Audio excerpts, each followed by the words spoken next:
HTML list tagi HTML keessatti gaafan gedda wal ilaalleerra YouTube irratti host godheera linki isa darberra dhaqaalaala HTML list tagin maaliif kan fayyadu HTML web page kenna yeroo hojjennu HTML dha listing maaliif fayyada so it says it allows a web developers to group a set of related items in lists group wal fakkato itemi yookaan wanta list godhaaru san isa wal fakkaatanu list gochuufi nu fayyada jechuudha kanaaf HTML listing sadi jira inni sadaffaan kun HTML description list kan jedhu reefitti dabalame durat unordered list fi ordered list kan jedhu kanatti jira kanaaf adda isa wal ilaalleet code isa hojjenna kanaaf look at here yes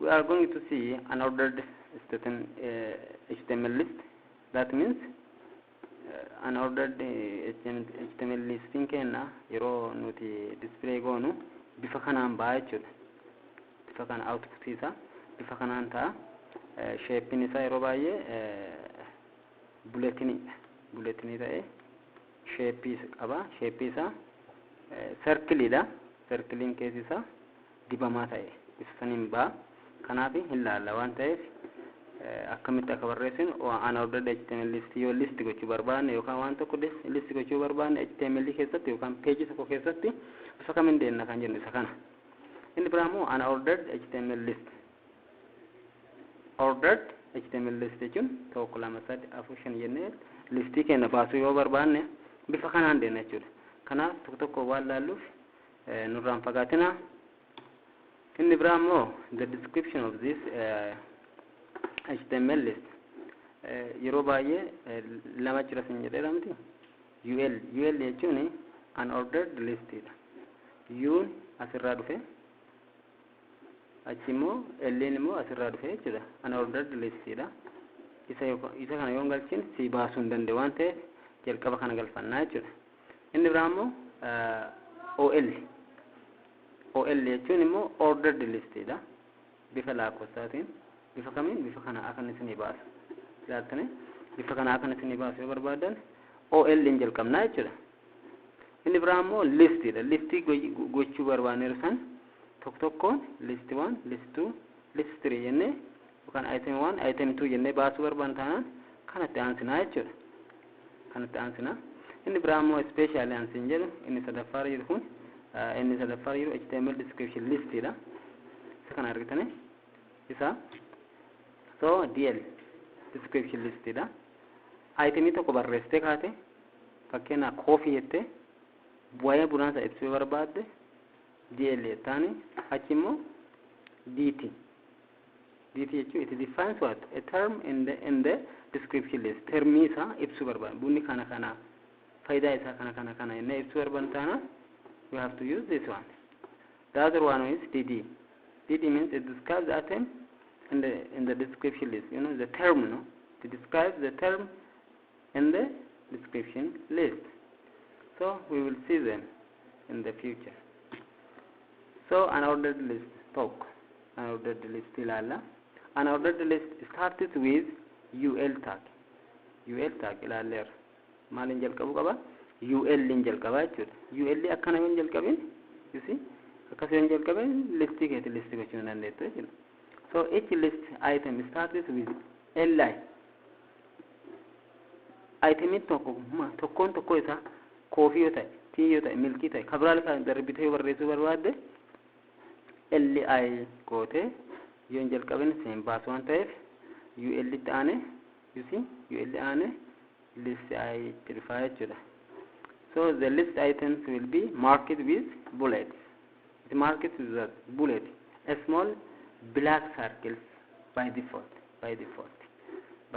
jechuudha black circle ira by default dha kun jijjiiruu dandeenya ilaalla san dole kun default dhaan yeroo ati UL gootu maanti dhufa unordered list dhufa inni sun immoo small black circle dhaan beekama you see here kanaafuu akkasitti badha kana ilaalla koodii isaa inni biraa ammoo unordered HTML list dha unordered HTML list jechuun unordered list starts with OL dha OL tagging jalqabu qaba each list item starts with li kun tokkumaadha listii waan ta'eef listii godhata waan ta'eef OL keessatti UL keessatti itti aanee ka dhufu listiidha jechuudha li dha kanaaf garaagarummaa isaanii eessa OL fi UL dha kanaaf OL yoo qabde lakkoofsaan baasa UL yoo ta'e immoo shapein si baasa jechuudha boca circleetiin si baasa akkasitti hubadha so koodii kana ilaalla waan ta'eef don't worry for that HTML also supports description list. Description list is a list of terms which a description of each term. Kanaaf maal jechuudha? It's a list of items. You see DL jetteet fakkeenyaaf define gochuu barbaadna DT jetta. You see inni kun akkuma ULT fi OLT dhufuu qaba. Haadhoodha jechuudha haadhoo jalqabaati inni kun yoo dhufin kana barreessuu hin dandeettu. You see so DL kana barreessiteet DT jechuun akkuma tureetti ka fudhachuu barbaadde coffee fakkeenyaaf fudhatte waa'ee coffee san ibsuu yoo barbaadde you see you can see here black hot drink ka jedhu kun immoo definition isaa jechuudha black hot drink milk jetteetu itti white cold drink jetta aannan maal fakkaata bunni maal fakkaata isaa ibsuu barbaadde sana bifa kanaan laalla jechuudha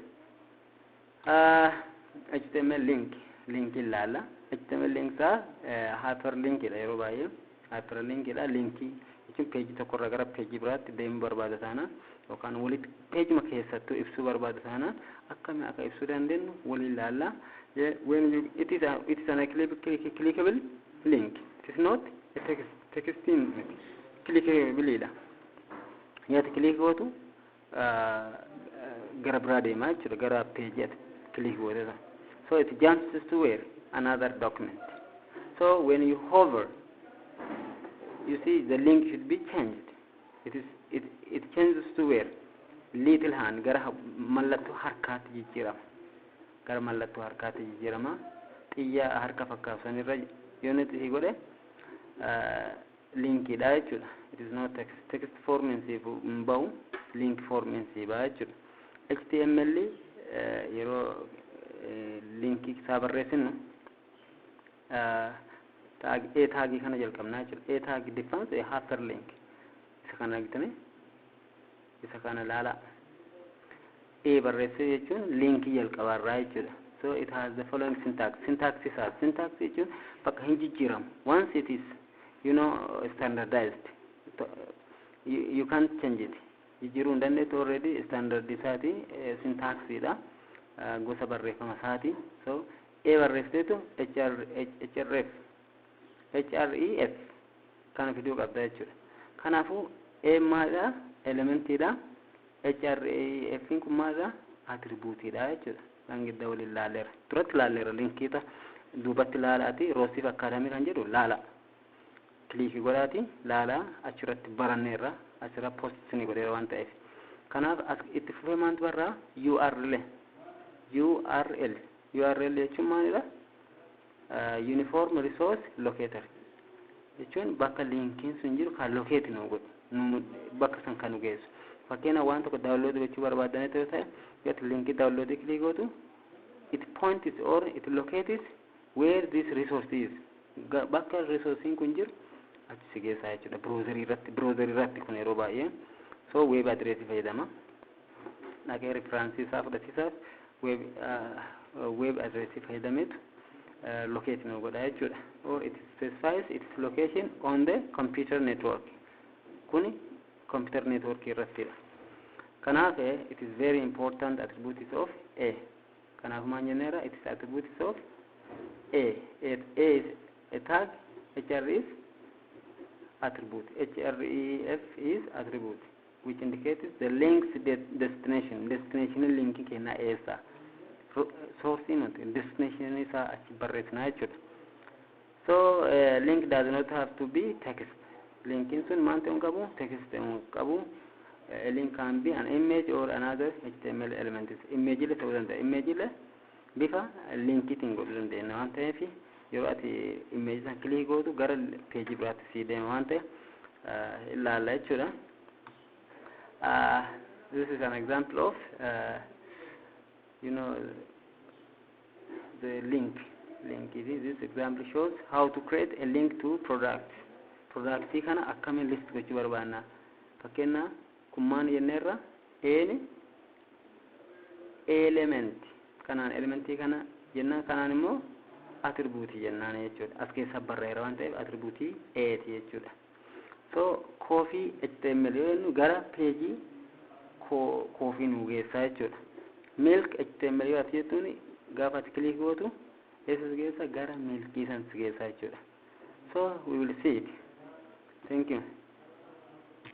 Engedammo waliin walta himanneerra Sublime, Atomy yookaan Visual Studio Notepad keessa editorii tokko caanadhaas ni jedheera. Isin kacaanatan hin beeku an baay'ee isaa caanera waan ta'eef hadhammoo Sublime ilaala. So this is what Sublime Text 3 dha. Version isaa 3 dha. Online galaati Sublime Text 3 gaafa isin jettan linkii isinii fida download godhaati fayyadamaa jechuudha. Hadhammoo isa fayyadamna. You see jalqabumaan jalqannee waliin ilaala waan ta'eef akkaataa isaa kanaaf new file jettaniini new gaafa file jettanuuni index edit mi'a jalqabu index save yoo jedhuun HTML keessa dhengedda HTML keessatti desktop irra HTML folderii keessa kaa'adheera duraan indexii waan qabuuf folderii biraa haa uumuuti maan jedhaani item jennaani items kan jedhu folderii biraa keessatti dot maan fayyadamna jechuudha dot html extension isaa akkasi barreessuu qabdan ijoollee wadha ishii akkasi waan barreessan isin index dot html save gaafa isin gootan isa kana isinii fida kanaaf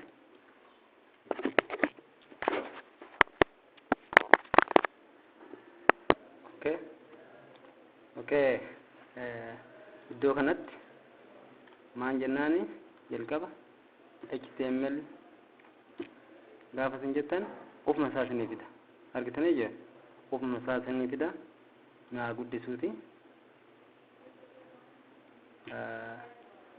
mul'atanatti fakkaata bifa kanatti ilaala yeroo baay'ee doc typing ken asirra barraa doc typing kun case sensitive miti qubee xiqqaalee barreessan guddaalee barreessan HTML hinuma dubbisa jechuudha kanaafuu case sensitive miti jechuudha HTML kana itaane maalidha HTML jennee barreessina asitti HTML ta'uu doc type keessatti ibsine declaration asirratti waan ta'eef HTML asitti taana structurally barreessina jenneerra HTML yeroo baay'ee structure dha caasaa qabatee deema fuuldura duuba isaa eegee deema kanaaf HTML dhufeet achi headii keessatti maal barreessina wantoota browseriin beekuu qabu browseriin keet metadata keet beekeet maal akka ta'e hojjetaat beekee bakka ati itti define godhatu metadata asitti immoo title yeroo baay'ee browserii gara gubbaatti baha title wanta hojjetaatu sanii fakkeenyaaf items jennaan nuti items waa'ee maaliiti items list waa'ee list jechuudha HTML list jechuu dandeenya danatti barbaadan HTML list jennaani akan nuuriin deem HTML list haalaallu as keessatti immoo asuma cufamaa jechuudha inni kun asi banameetu asi cufama yeroo cufamu mallattoon kun jiraatu qaba argitanii jiru mallattoon kun jiraatu qaba ittaanee immoo headii asi dhumata headii asi baname asitti dhumata asi xumurama kanaafu ilaala asirratti waan baay'ee as keessatti hojjetanii CSS las keessa goona externally jechuudha alaati CSS call gochuu barbaanna ta'inaan as keessatti hojjenna jaavaaskriptii illee yoo barreessuu barbaadan as keessatti baay'eedha. Imeejii gara gubbaatti dhuftu fakkeenya isin mul'isa gara akka wantoota akka loogoo fa'aa as keessa barreessina. So boodii keessatti immoo boodii barreessina. Amma hadha waa'ee maalii baranna jenneerra fakkeenyaaf dheengadda waliin ilaalleerra H1 head maalidha leadingidha jechuudha headingidha jechuudha. Headingiin kenna waa'ee maaliiti waa'ee listii waan ta'eef list jetta dheengadda waliin ilaalleerra waan ta'eef soorii qubee kana keessa balleessina. Listed waa'ee listiiti. Itti aansinee immoo paragraaf isa haga amma baranne waliin ilaalla waan ta'eef paragraafiin waa'ee maaliiti it's about HTML list waa'ee HTML list jechuudha. Itti aansinee immoo waa'ee maaliiti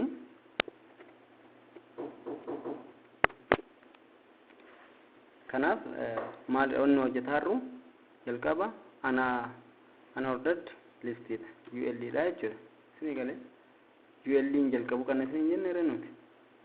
Kanaaf UL kenna cufatu kanna hin cufama garuu asirratti irraanfatina. UL erga jetteen duuba immoo listidha jechuudha. Maatiin unordered list ta'uu qofatti hinne malee listii tokko hin barreessine. Ellaa jennaan. Ellaa isin galee jiru akkasii galutti barreessa jira waan ta'eef akkasitti hubadhaa. Listiin kii jalqaba maalidha? Koofiidha. Inni ta'an maalidha? Listii lammaffaa jechuudha. Sorry yeroo baay'ee gabbuu isaati gidduu kanatti akkas akka inni dubbisaa tolutti akkasi barreessa. Isin galee jiru. Tokkodhaan lamadhaan ishii koofii maal kabra biin baaqlaa jechuudha. Listi gochaa irra waan ta'eef gosa wal fakkaatu dogoone gaarra wantoota wal fakkaatan akkasitti ishee inni biraa immoo P maal atara wanta wal fakkaatan listi gootan akkasitti jechuudha. Dhadheetu laalama browserii keenyatti. Eessarra folderii keenyarra deemne folderiin keenya HTML keessa items kan jedhu achi keessatti asirratti indeksii keessaa qabna. Browserii irra laaluu barbaadan taanaan akkuma gaafa giddaa isin jedhe right click gootaneetu asumarratti right click gootanee op with jettanii jechuudha. Alright. Kanaaf maaltu dhufe ilaaltanii kuna kanaaf HTML list kan jedhu kun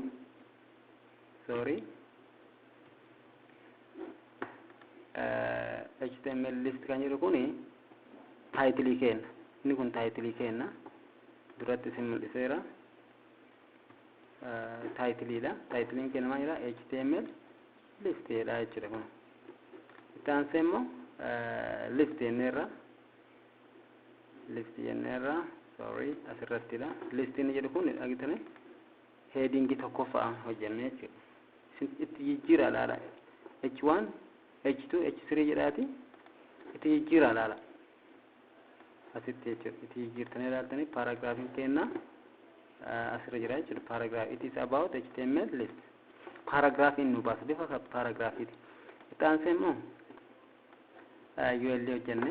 UL kenna maani coffee bean tii jenne list nu gochuu waan barbaadneef akkasitti nu baase. Okay? Inni biraa maalidha? Haalaalluti iyyoo. Inni biraa maal laalle? OL ordered list lakkoofsa akka nu baasu. Okay. Isin galee asirra dhuftaniitu right. Right.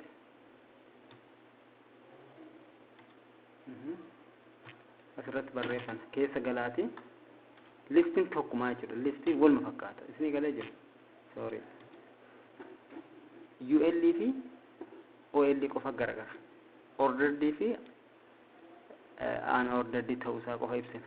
Isuma kana yoo jijjiirtane copy. Alright. Kana hunda isaa copy yoo goone maaf barreessaa oolla copy goone duratti ilaalleera waan ta'eef copy godha. Save godhaati. Dhaqaati browser keessan refresh godha. Maal ta'e tokko lama sadii jedheetu isinii baase. Kanaaf item listing kenna bifa kana hojjannaa jechuudha. Inni biraa immoo maal laalle asirra dhufnet yeroo keenya qusataaf asirraati copy haa goonuti. Asumarra dhuftanet paste gootan.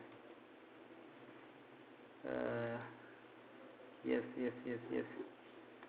Argatna maal akkasii hin beektan jiru. Yes. Unicode ini word ita jiruuf kaasii tokko waan ta'aneef isa saniif kas ta'e akkasitti irraa balleessineetu.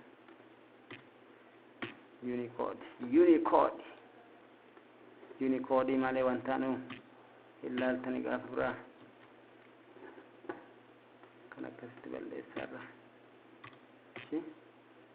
Kanaafuu UL dha. Sirrii miti jiru. UL as ba'uu qaba. DL dhiifama. DL ni jalqabneetu description list dha. Fakkeenyaaf item dha, term dha. Kun immoo definition dha. DD definition dha. Kun immoo term dha. Termin kenna coffee dha.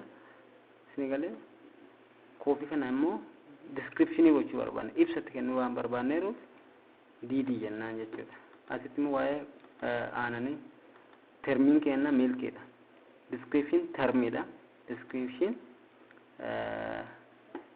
definition jechuudha. Kun definition dha. Kun termidha. Akkasitti ilaala. Kun immoo description listidha. Asirra dhufnee gaafa laallu we will see it. The output is coffee black hot. Milk is white. Why is it super bad? Kanaaf akkasitti hubadhaa. Linkii keenya subscribe gochuu irraan fatina. Jabaadhaati waa'ee linkii keenya ilaalla gulana wali ilaalla. Linkiin akkamitti akka hojjetu amma kana asumatti ilaalla. Gaaffii qabaattan karaa Roosif Academy kan jedhu YouTube yookaan Telegram keenya yookaan Facebook keenya dhaqqabsiisa. Bifa kamiin akkasii deemu ta'u bifa sanillee isinii barreessa. Commenti keenya yaada kenna waliif jirra. Tokko inni lama inni waliin deemna. Tokko irraan jalqabeera waan ta'eef hanga sadarkaa advance itti deemna. PHP illee waliin ilaalla. JavaScript illee waliin ilaalla. CSS illee ilaalla. Itti aanee CSS ilaalla. Kanaaf hin fagaatina, nurraa hin fagaatina, join godhaa, nutti siqaa, waliif jirra. Thank you.